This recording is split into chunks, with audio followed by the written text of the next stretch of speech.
સુરેન્દ્રનગર જિલ્લા પોલીસ અધિક્ષક Shri doctor Girish Pandya આઈપીએસના prohibition જુગારની બંદીશપૂર્ણે નેસ્તનાબૂદ કરવા અલગ અલગ ટીમો બનાવી સુરેન્દ્રનગર જિલ્લામાં આવેલ અલગ અલગ ગામોની સીમમાં વિસ્તારમાં અમુક ઇસમો ચોરી છુપીથી ગેરકાયદેસર દેશી દારૂ બનાવવાનો આથો છુપાવી રાખી દેશી દારૂ ગાળવાની ભઠ્ઠી ચલાવી દેશી દારૂનું વેચાણ કરી રહ્યા છે। ત્યારે આવી ગેરકાયદેસર પ્રવૃત્તિ કરતા હોય જેથી તે અંગે ચોક્કસ હકીકત મેળવી police inspector Shri J Jadeja LCB Surendranagar નાઓને સૂચના કરેલ।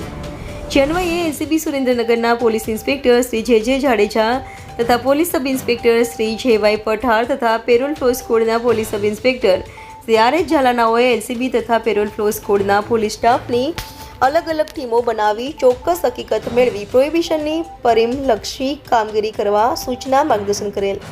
જે અન્વયે એલસીબી ટીમને પેટ્રોલિંગ દરમિયાન ચોક્કસ બાતમી હકીકત મેળવી બાતમીના આધારે રેડ કરી કાળુભાઈ માસીભાઈ રહે ગામંડાળા તાલુકો સાયલા જિલ્લો સુરેન્દ્રનગરવાળાની નડાડા ગામની ભાદર નદીના કાંઠે આવેલ સીમમાં આરોપીના કબજા ભોગવટાની વાડીએથી દેશી દારૂ બનાવવાનો આથો 20 લીટર 2800 કિલો ₹70,000 તથા દેશી દારૂ લીટર પર કિંમત ₹1,05,000 એમ કુલ મુદ્દામાલ ₹1,75,000 કબજે કરી મજકૂર ઇસમને પોલીસ સ્ટેશન ખાતે પ્રોહિબિશન ધારા મુજબ ગુનો રજીસ્ટર કરાવી આગળની કાર્યવાહી હાથ ધરવામાં આવેલ છે।